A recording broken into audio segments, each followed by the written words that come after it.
at 9 o'clock. We're supposed to start putting in the chemo, and it didn't start till 12:15. So, you know, while you guys were kind of down in that first half, okay, I'm getting double dipped here, okay. I mean, we're getting our butts kicked, and also I'm getting chemo at the same time. It wasn't really the best situation right here, okay. So, but anyway, just wanted you to know. Then a little bit later, you know, things picked up, and they pulled the wire off the chemo and took a little bag home, and away we went. So that was great. So anyway, I had that thing checked out because it hadn't been working right, and all of a sudden I'm sitting there, you know, getting registered, and all of a sudden I see this great big hulk of a guy come through, you know, blonde hair, and some of you might not have remembered him or not, okay, but way back when I got hired back in '72, we had this center on our basketball team, Charlie Rice, okay, and you know, big guy, you know, and all of a sudden he walks by, and I don't know why I did this, but out of the clear blue sky I went,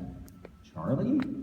And then I jumped up and I got up and I just yelled, the big dog's in the house! You know, and all the people at the registration stations are all looking like, we have to call security? What's going on here? Because I just really got jacked, and over there, and we're high-fiving, chest bumping, and all this kind of stuff I hadn't seen for such a long time, and well, we're telling stories and everything, and all the nurses are like, you guys get going here, we got more patients, you know. And that went on for 5 or 10 minutes, and finally I said, do you need to see me? And she goes, yeah.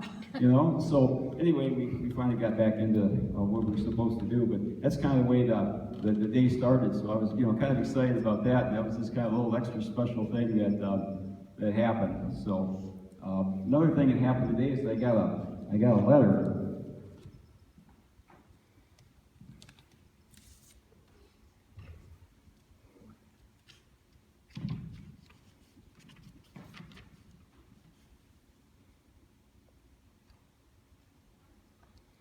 Special. Hi, Grandpa Malin. I wanted to send you some selfies. Doctors won't let me have the camera for long, so I only have 2 for you. See how much I've grown in just 4 weeks, Grandpa John? I'll be stronger than Dad pretty soon. Mama's keeping me safe for a while longer, but yet I can't wait to meet you, Grandpa John. Say hi to all my other relatives, too, for me, and keep fighting that cancer thing. I'll be here before you know it. Love you, Grandpa, baby Malin. I'm going to be a grandpa May 24th, okay?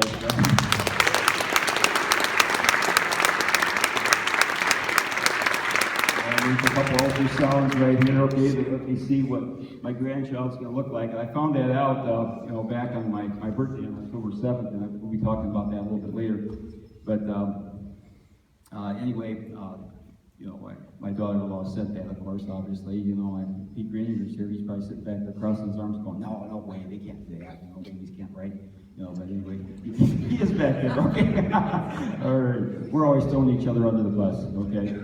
Anyway, I appreciate you coming here tonight, and what I'd like to do is to kind of, hopefully maybe kind of encourage you guys some too, because as you see along here, you know, things have kind of gone south here a little bit, and I would like to maybe encourage some of you, because I know that, you know, I'm not the only one. There's plenty of people here that got issues in their lives, and maybe you can draw some encouragement for that. I'd also like to share my faith with you and how I can get up here and continue to keep living the life the way I normally do. And I haven't got my head in the sand. I know I'm fighting a very volatile enemy.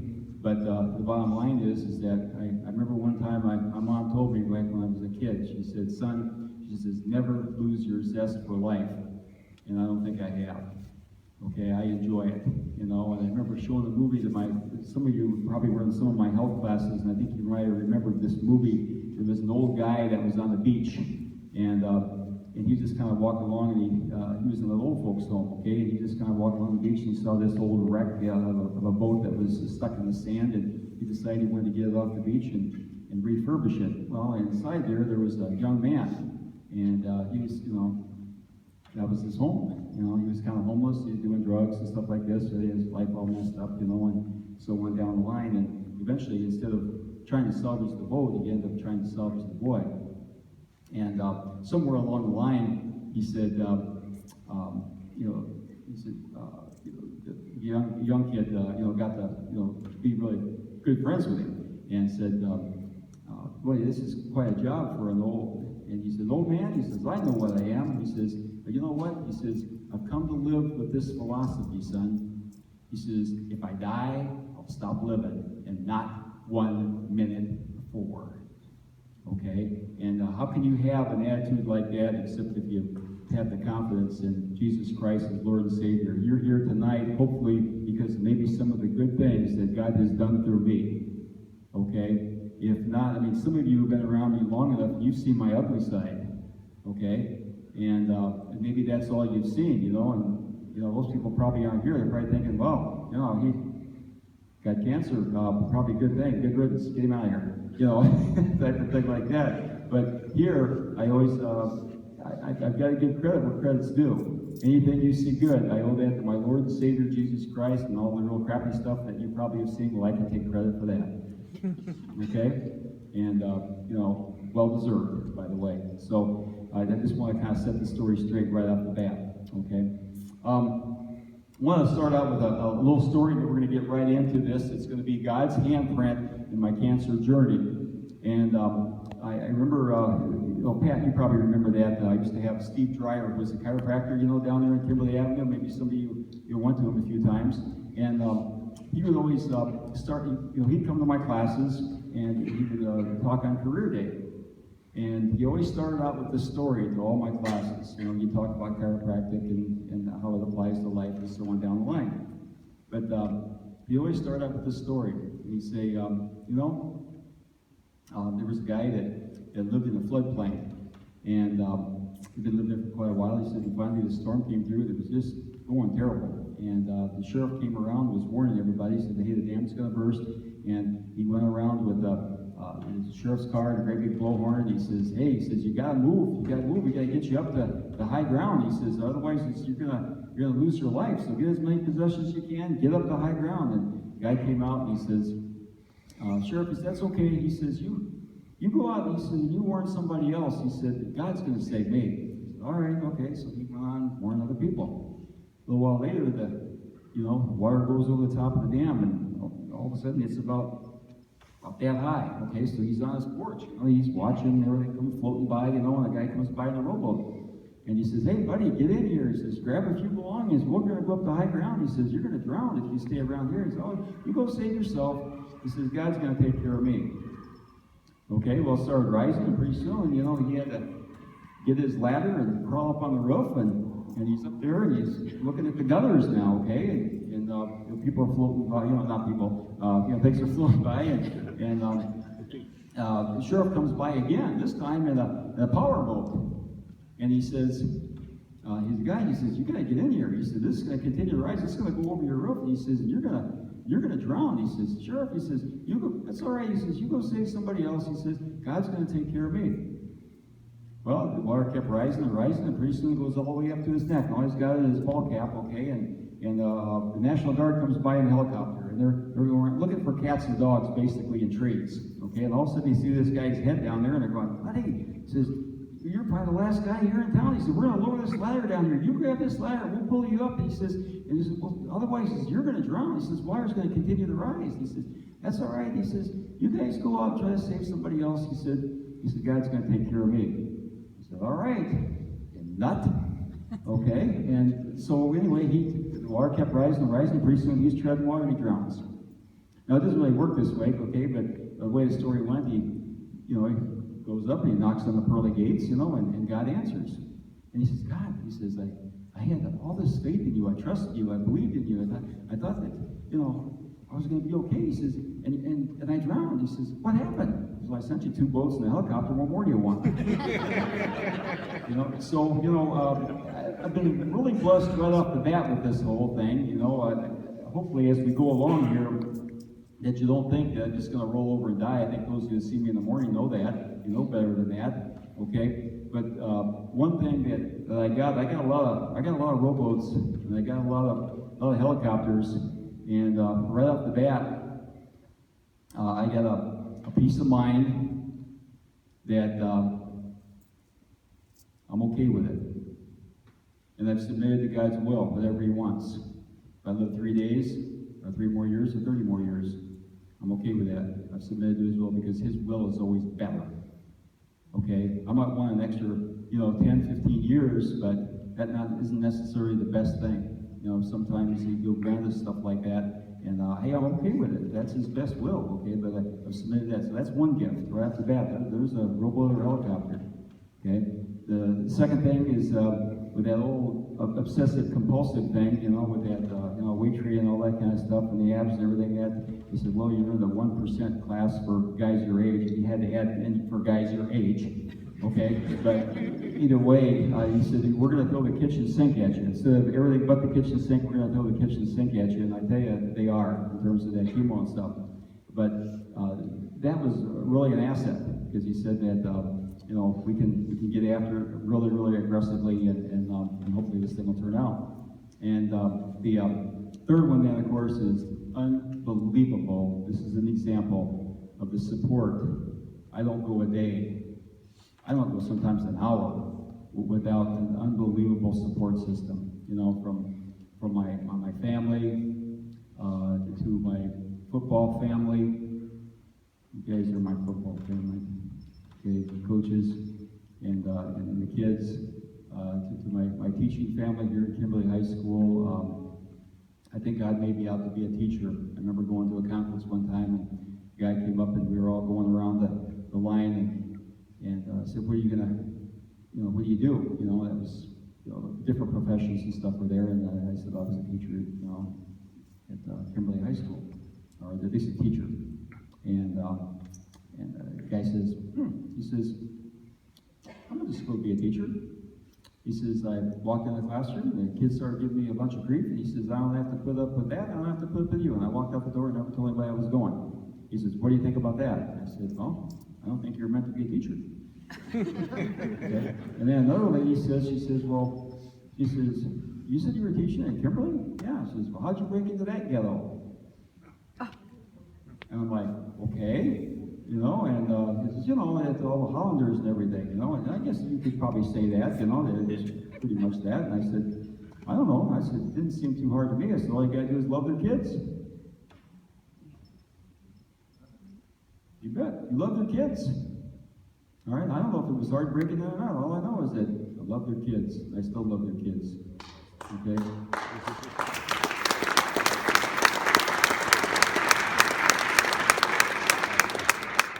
So anyway, what we like to do here is, real quickly, we're going to take a look. I put a little calendar up here, okay, to kind of show you God's handprint. And it actually kind of started, you know, way back in. I remember, look at it, it's not necessarily in my cancer journey, but actually through the entire life. If you take a look at things like this, is that I think God has a plan for every one of us.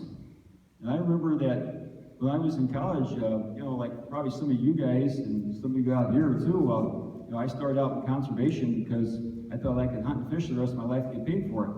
You know, and I found out real quick that, you know, that, hey, you know, they're going to put you behind a microscope, et cetera, et cetera. And I remember way back and came up here from Illinois and Wisconsin my senior year in high school at Oshkosh West, and my PE teacher, Ken Potterton, that's where Malin Abs started, right there, okay, because he kind of took me under his wing, you know, and he says, hey, how'd you like the lead exercises for my sophomore PE class? And I said, no, that could be arranged.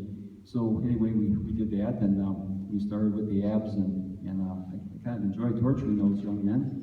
And that was, you know, that's kind of where it all started there. And that was kind of a gift I always had, I guess. They hurt, but it was something I could just do, you know. And then what happened was that when that conservation thing went through, I was going to transfer over to Stevens Point. And I remember, you know, going up to the, you know, where being a student or whatever like this at the university and saying that I wanted to go over to Stevens Point, you know, because they have a PE major there and we don't. He says, oh yeah, he says, why don't you just stay here? I said, well, why? We don't have a PE major. He said, we just got it this year.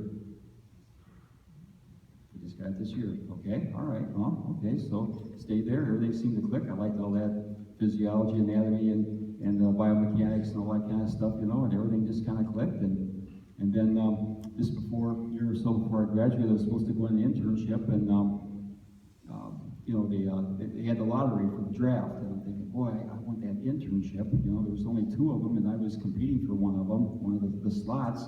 So I thought, well, you know what, if I join the Army Reserve, I can get that out of the way and I can get back, okay, and then be able to get that internship at one of those schools.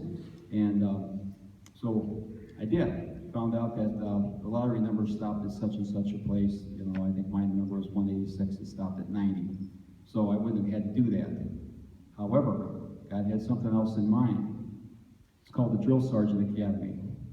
Okay, that's something else I wouldn't have signed up for either, you know, because it took a lot longer. It was about 7 or 8 months of training, and probably the best teacher training I ever had in my entire life. You know, so when I came back from that and went over to North Fond du Lac High School, I remember my supervisor came up and says, Malin, he says, I don't care if you teach those bandits anything, just give them some discipline.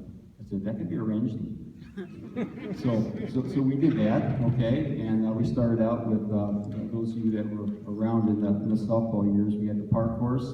Remember, we used to do that for 12, 15 minutes at a time. We did it for 45 minutes, and the kids were just dripping sweat, you know, and basically, hey, you know, kind of got your choice here, lads. You know, we can do this every single day. I said, or we could really learn something. I said, the choice is up to you, you know. I said, because they pretty much chewed up the other teacher that was there the time before, and you know, hey, they had chewed me up too, but not after the Drill Sergeant Academy. That's what I needed for that particular part of the job at that particular time, and that was one of the tools that I got.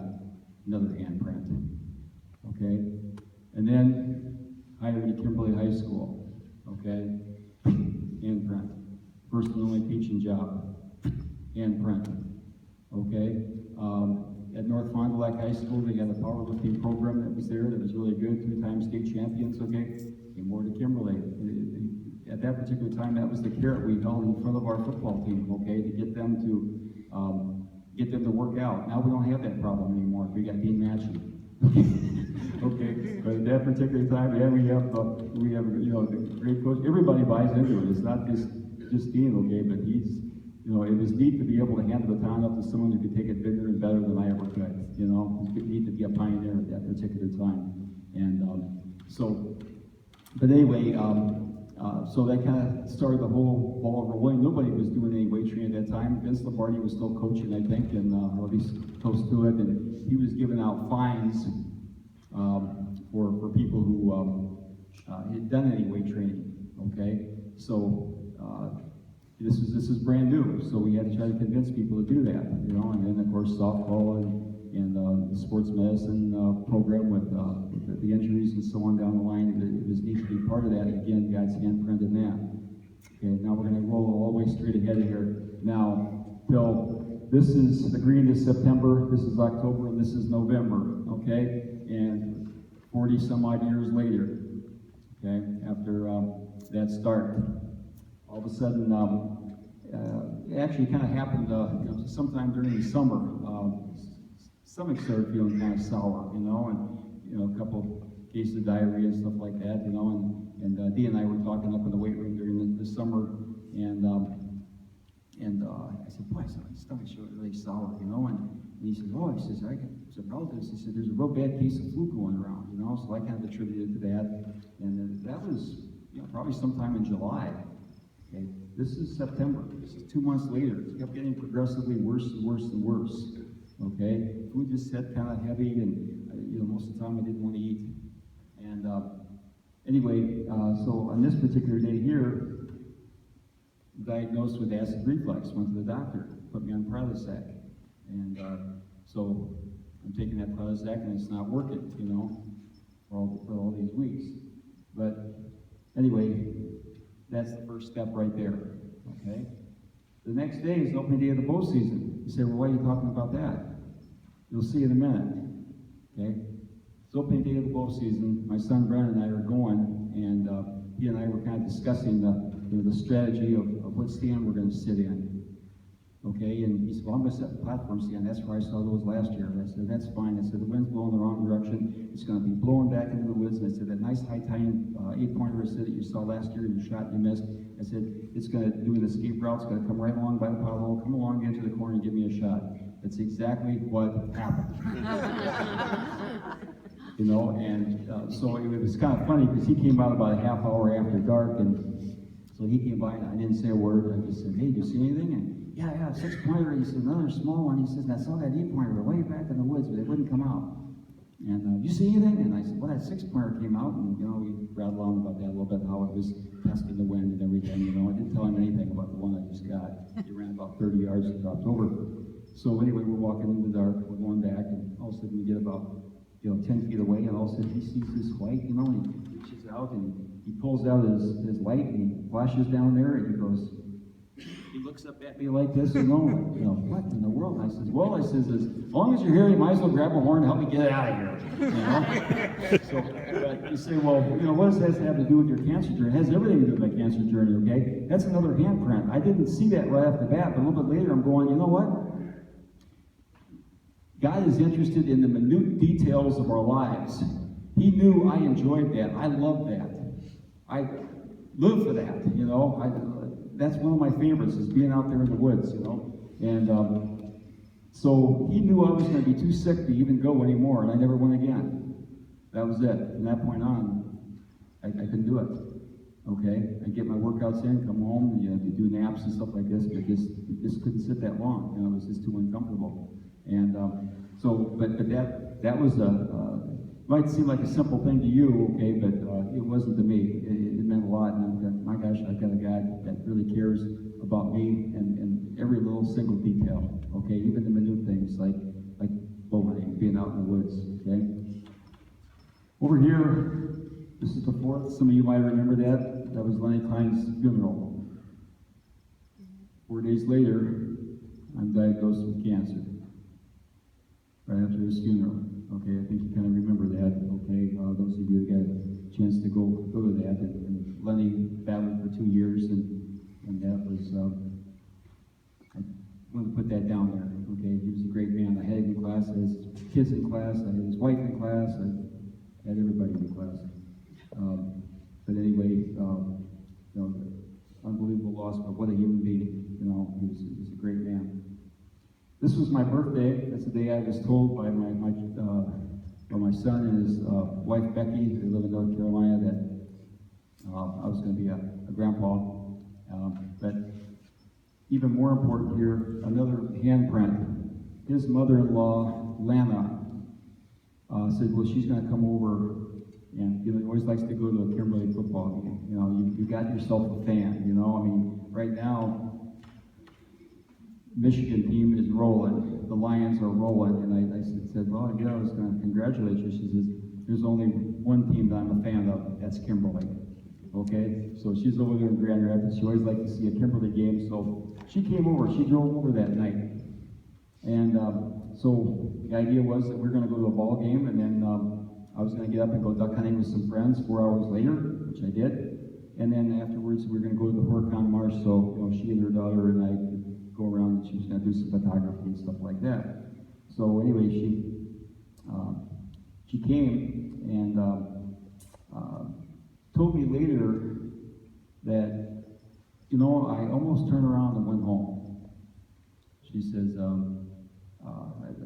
was real tired and everything like this, and I just, because I remember going through Chicago, and she said, and this is a woman that's got a GPS, she's got a Maggie, she's been using it for years and years and years, and she never zones. And she says, I was going to stop in Chicago at the mall, where we used to hand off our kids, because they live in Grand Rapids, and my kids live in Wisconsin, and we used to, Becky would come over and stay with us for a week, and then Garrett would go over and stay with them for a week, and that's the way we kind of kept them in touch with each other. But she said I was going to go and I was going to do some shopping. And then I was going to get up the next morning and I was going to leave. And she says, for some particular reason, I got off on the wrong road. I just zoned, and she says, I got off on the wrong road. The next thing I know, it says Lake Forest Oasis, 2 miles. And she says, well, I guess I'm going to Wisconsin. So she kept on coming.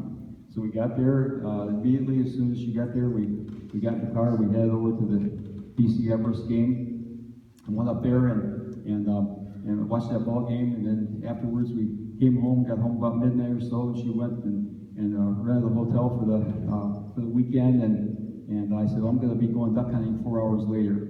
and I'm going to need probably a nap or something like that. So I said, I'll leave the front door open. I says, when I get back, I said, if we get some ducks, we'll have to clean them. And I said, I'm going to take about an hour nap. I said, just come in the front door, wake me up, and we'll go down to work on marshes, which is what we did. So we were down there until, I guess, sunset or so, okay? So anyway, I asked her, I said, you feel like we're going to watch a ball game and have some pizza. And I said, are you hungry? And she says, no. She says, I'm still pretty full from the Subway that we had. I said, well, I said, the stomach is really sitting kind of sour. And she says, I want to tell you this. She says, I always like to come to a Kimberly football game. But she says, that's not the main reason I came. She says, all those symptoms, she says, you never complain. She says, but you're giving me all these symptoms that you're getting. And she said, I didn't like what I was hearing. And she said, now that I'm looking at you, your eyes are jaundiced. And she says, I really don't want to leave here just until you call your doctor and give him those symptoms. And I said, of course, I'm using every excuse in the world. And well, it's 8:30 at night on a Saturday night, so there's nobody in. She said, there'll be somebody there. Give him a call. I said, well, can I wait till Monday? She says, no, I want you to do it now. And she's not really a forceful person. She's not an in-your-face person, so it was a miracle that I listened to her. Those of you know how stubborn I am, so I did. I listened to her. And so I relayed all the symptoms and everything, and the guy says, you got to get checked out. And I said, well, nothing's open Monday, okay? And he goes, no, now. Okay. So I said, well, where should I go? And he said, well, you're going to have to go to one of the ERs. He says, what one do you want? And so I just kind of randomly thought, okay, let's see. Dana Clark, that's probably the closest one. It's there in Edina. I'll be able to go in there, get checked out, to give me some kind of medication. I'll get out of there, and then you can go watch the ball game. Never left the hospital. The guy, as soon as I went in, the guy was on call or whatever like this, and he said, you got jaundice in your eyes. He said, something's going on, he says, with your bile duct, And he said, now, here's where God's handprint really starts to come in. He said, this is on the 8th, we just so happen to have a nationally renowned doctor here. Okay, his name is Dr. Eric Stenell, and he's been out on the West Coast, Stanford. He's been on the East Coast of Harvard, and he's really, really good. He says he's the best around. He says for this, we just had him on staff in August, and it just so happens he's on call tonight. Coincidence? I don't think so. Okay, so he comes in, and right off the bat, he said, okay, he said, we're going to do a CT scan right off the bat. Went through there, came back, less than an hour later, he says, John, he says, I'm going to be up front with you. He says, I hope you're okay with this. He said, I'm going to get in your face. I said, hey, I'm kind of used to that. We're kind of athletics, we're in each other's face all the time. He says, you got a tumor, he said, that's blocking the pancreatic duct and the bile duct. And he said, we're going to have to, he said, and I'll tell you right up front, it's probably 99% chance it's cancer. And so, right off the bat, I'm thinking, okay, and the whole thing with us, when we get thrown a challenge, what do we do? Start, no, like this, you start thinking, okay, you start formulating a plan of attack, and that's exactly what I started doing in my mind, formulating a plan of attack. Okay, what are we doing here? Okay, now what do we have to do, okay, to fight this thing? And I think that came from God. I know that came from God as well, okay? No different than anybody else, okay? I can snivel and crawl and everything like that as well. But right off the bat, that was given to me, and we're going to schedule you for a surgery. So we're going to go down, he says, we're going to put in a stent in the pancreatic duct and then also the bile duct. Well, they got one in, he couldn't get the other one in. So he said, okay, at the end of the surgery, he came in, he says, okay, we've got the pancreatic duct in, the stent in. He said, but I couldn't see to be able to put the one in the liver. So tomorrow we're going to have another procedure. We're going to have to go through your chest, put a wire through your liver, and he says, we're going to try to work it in that way. And then you're going to have a bag hanging on your chest for 3 weeks. And right off the bat, I'm going, oh, this is just great. How am I supposed to train with that? Okay, the bag hanging on my chest, And so anyway, so that's all messed up. And so next morning, another handprint of God, All of a sudden he comes sits right on the bed. He says, hey, got another option for you. Okay.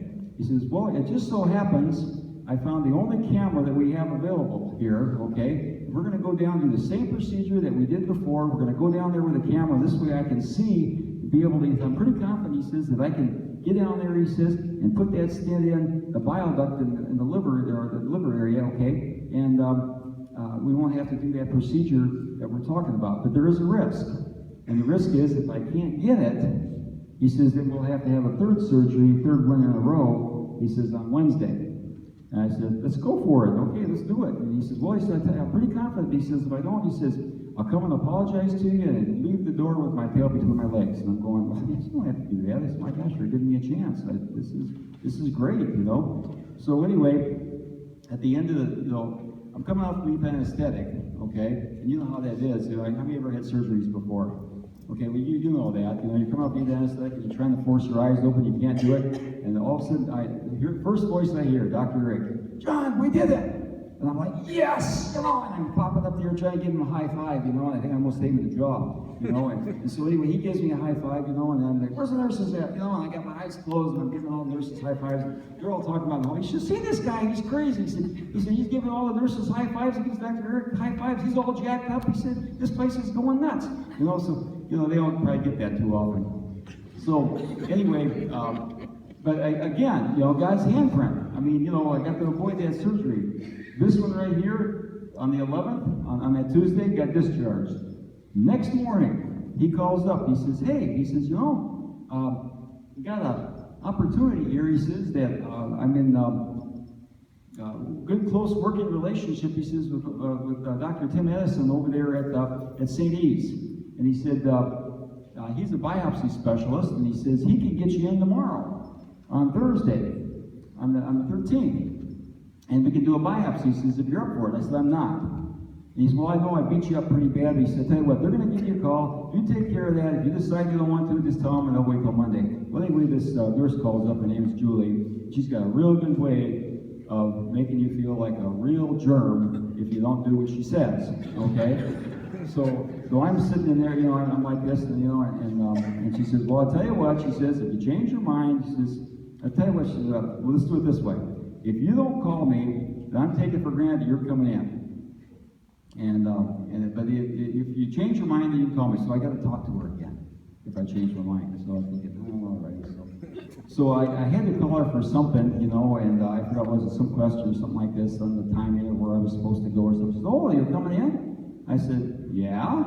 And she says, I thought you would. You know, I never got to meet her, okay, but you know, someday, you know, she's got kind of a way of doing things. So I got the biopsy here, and then, by the way, my family did not know what was going on. Nobody knew what was going on. I had to go through the church, and the only person I could think of that wouldn't spill the beans was the church nurse, our parish nurse, okay, Calvary Bible Church over there in Nina. And the reason why is because I have a daughter. And she's working full-time. And she's also going to school full-time to be a dental hygienist. And she had a real big test on Tuesday, because she and I were talking about it, you know, back a week or so ago, and I knew that was it. And she'd have been real messed up, okay, with this whole thing. And then I didn't know either, you know, do we know, was it a malignant tumor or was it a benign tumor? We didn't know that. So I just kind of let it go. But as soon as he called up on Friday, he said, it is cancer, and I kind of knew that anyway. And we started calling people, you know, and letting them know. And that was the first time. Otherwise, I had to kind of keep that under the cuff a little bit. And I hope you guys didn't get too hurt about that. But I just didn't want any unnecessary, you know how it is. You're trying to protect your family, you know, you don't want to get hurt. And again, probably hoping for the best as well. But anyway, then kind of let them know that, you know, hey, Dad's got an issue here. But they kind of knew I had issues, but I mean, this is a different one. But this probably was the most difficult day of my life. And Dr. Eric Steno had us in. It was a family meeting. And we had another CT scan to make sure it hadn't spread up. You know, that would have been a level 4, which means it would go into, you know, maybe along the spine, who knows where else. Okay, but that's when it spreads from the original site to to other sites, and that's stage 4. And they were going to do a scan to make sure they hadn't done that, and they didn't. So that was good. However, he started, kids were asking questions, and Aaron was asking questions, and finally he said, I'm just going to have to put it bluntly to you. He says, there's a 3 to 5% chance that we can find it, the only way it's going to cure, he says, if we go in surgically. He says, there's a 3 to 5% chance that that'll ever happen. He says, technically, he says, we're going to give chemo, we're going to give radiation to keep it as long as we can from becoming stage 4, but eventually it will mutate, and this tumor will take your father's life. And that was pretty difficult. That was probably the most difficult day of my life, or one of them. I've had several, but to see my family shook up like that messed me up. And I got home and I sobbed like a baby. I just, by myself, I just let her rip, and I was ashamed of it, just let her go. And really, really hard. Just thinking, what do I want to do this for? I mean, this could go on for a couple of years, and eventually it's just going to get worse and worse and worse. My family's going to see that, and I'm just like, hey, let's get over with it, okay? Let's go in there and try to rip that sucker out of there, okay? And let's just see what happens, okay? And so I called up Garrett's mother-in-law, and she's a nurse, and I told her that. She says, John, first of all, she says, remember this. She said, we will support you no matter what you choose, but never make your decision at night. Okay? And where's Bill Boney at? Remember that, Bill? Remember I gave you some advice? Remember one time? Yeah. He had what he felt was probably one of the best football teams he ever had, and we lost every single game by less than a touchdown. Remember that? And he and I were very close. We were talking. He said to me, he says, John, he's like, I don't know, I think I just had enough. And I said, I got some words of wisdom from somebody sometime. I said, because you're 10 years older than me, okay, but I said, if I can give you this wisdom, I said, I heard it, it's nothing I came up with, but he said, you never make an important decision under emotional stress, whether it be good or whether it be bad. I said, sleep about it over the weekend and think about it on Monday, and he came back and says, you're right. Remember that? We continued to coach. Okay, we still had some great years after that, didn't we? Yeah. Okay. Well, I just had somebody give me that same advice. And the first thing I remember was that time. He said, "Whatever goes around comes around." Okay. So anyway, that advice was given to me, and the next day, after a good night's sleep, it felt good. And I was back in my fighting mode. It didn't take long, and away we go again. On this one, what is this one here? Oh yeah, that's when the port was put in, and I don't know, what's the other one? I forgot what else happened that day, remember?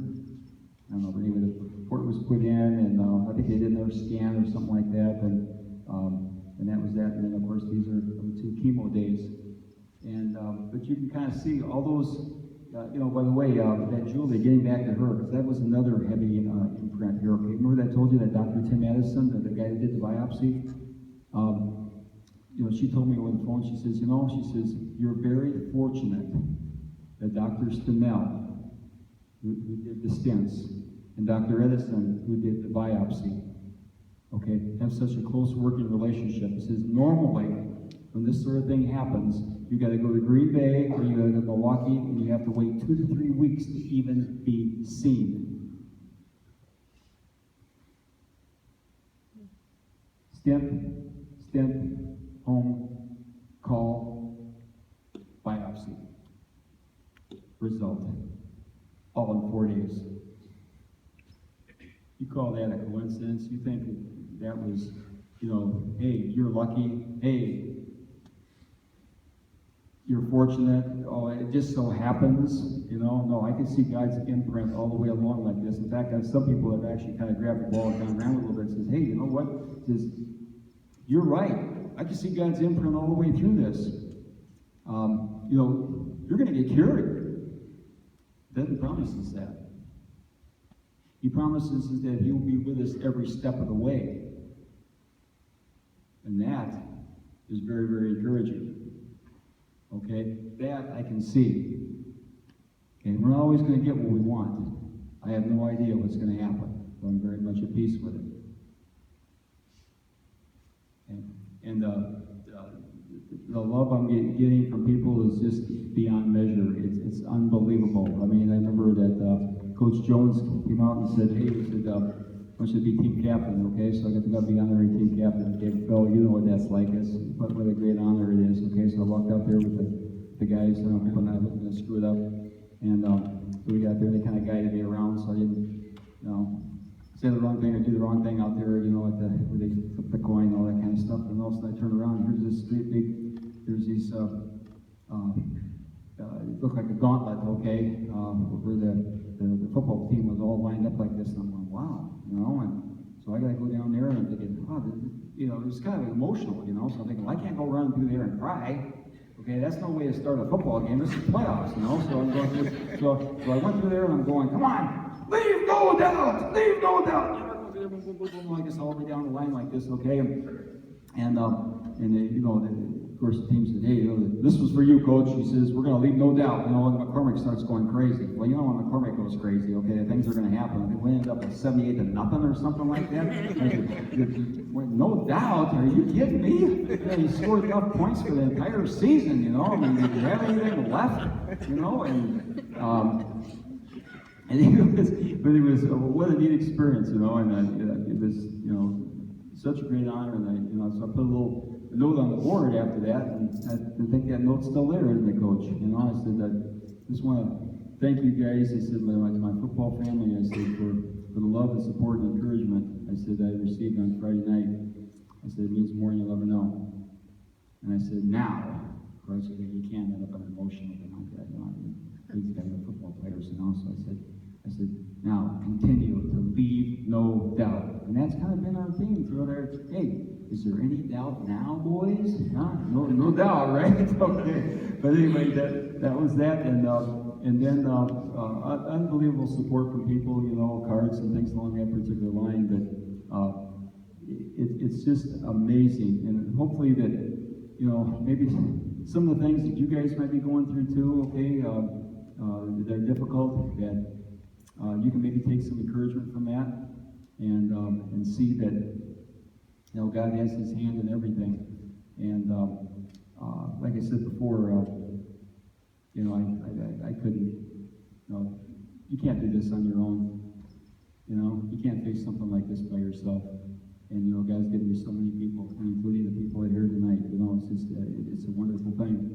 And I just kind of like to share a few things concerning my own personal faith in Jesus Christ. And some of you, I am sure have been there, but maybe some of you were kind of searching at this time. But just like you to listen and maybe just kind of sort things out yourself.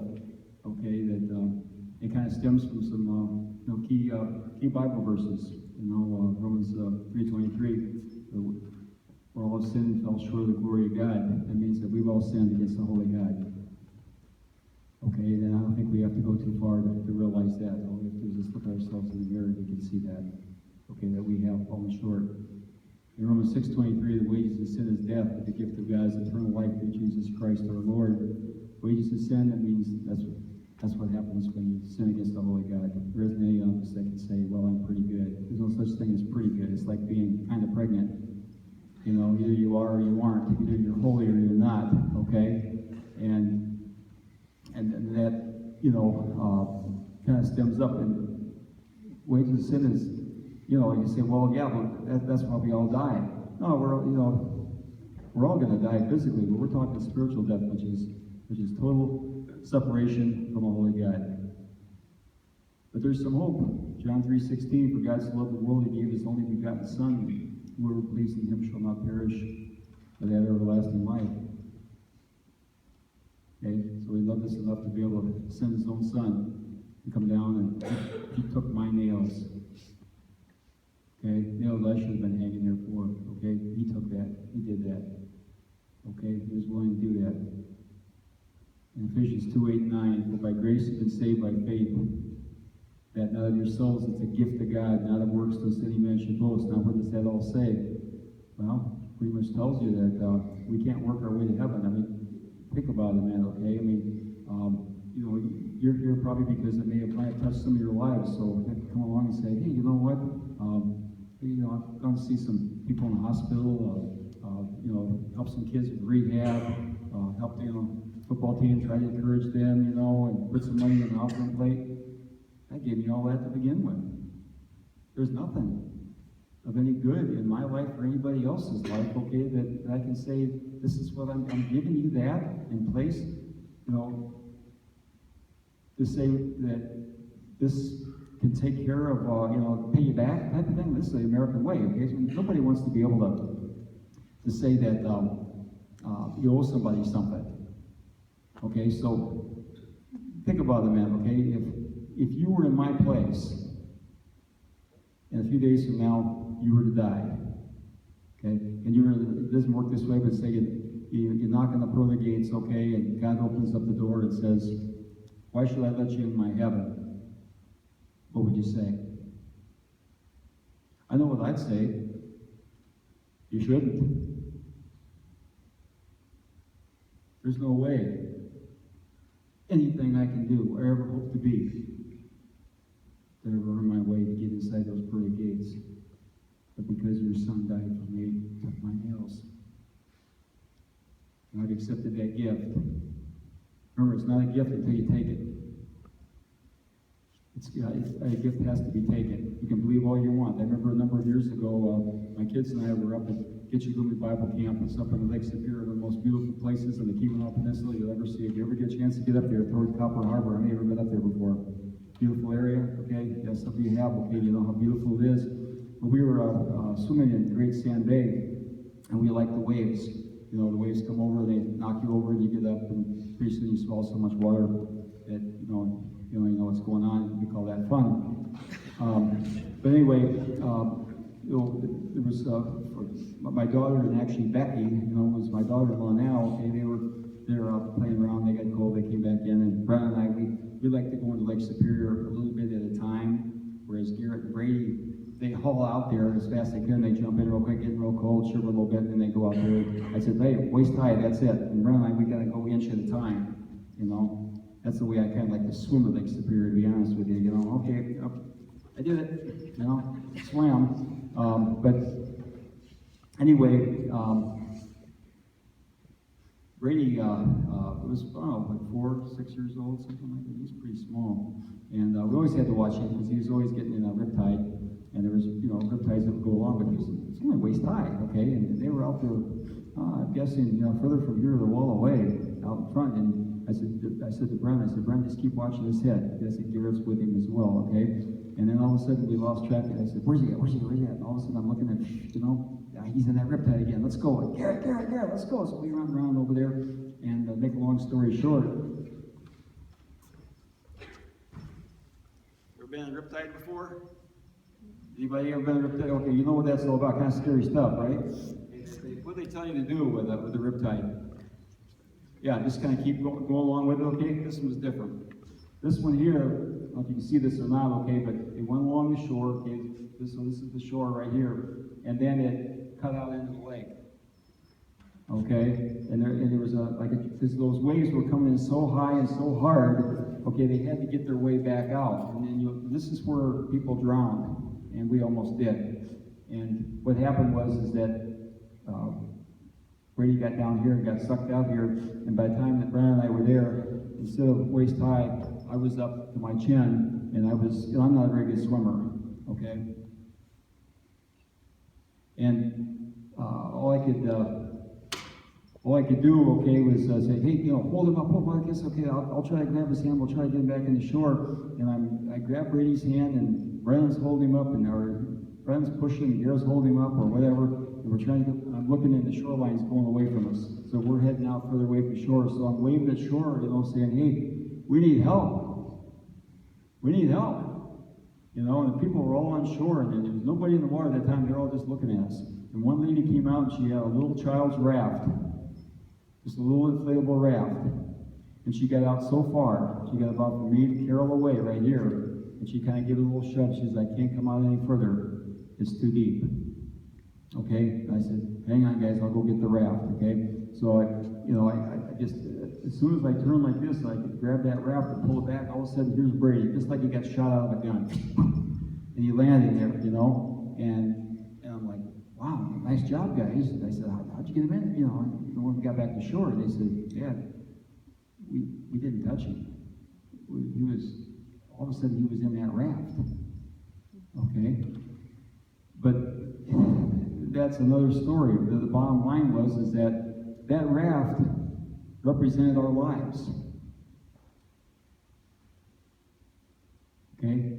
We could have had a lot of excuses. And some are going to sound kind of ridiculous, okay? But that raft, we could have gone, oh, you gotta be kidding me. A child's raft? That's below my, I mean, I'm a strength coach in Kimberly High School. You gotta be kidding me. I mean, a child's raft? I'm gonna get into that? That's below my dignity. I mean, that's the only thing you got? I mean, can't you bring me a powerboat? Can't you give me a helicopter? Can't you do something a little more dynamic than that? I mean, it sounds ridiculous, but that's some of the excuses we make when we look at God's plan to save us for eternity. And we could have said, no, I'll just wait for a more convenient time. I believe there's a passage in the Bible that talked about the Apostle Paul, you know, talking to, Festus or who's the other guy? You know what I'm talking about, right? Okay. And he says, almost, Paul, you persuade me to be a Christian. Now leave me. Come back at a more convenient time. There's never been a recording in that Bible that there ever was a more convenient time for that man. It was then. That was the time. Almost. Probably ended up being never. For us, that's the only shot we had at that raft. You can't say, well, we'll think about it and then we'll get in. Okay? It was now or never. We had to grab that raft. Okay? And the lady didn't shove it down our throat. She says, here, you're going to have to come and get it. Okay? And it didn't become ours until we took hold. And that's the same thing with what God says as well. Okay? And if you confess with your mouth the Lord Jesus and believe in your heart God's raised him from the dead, you will be saved. Saved from what? Saved from eternity without God. Must have been pretty serious, okay, for him to sacrifice his son, okay, to die for us. And that's what I'm holding on to. That's why I can get up here, I can live life day after day after day, and I got peace because I know where I'm going when I die. I know where I should go. I know where I am going to go, not because of me, because of Jesus Christ.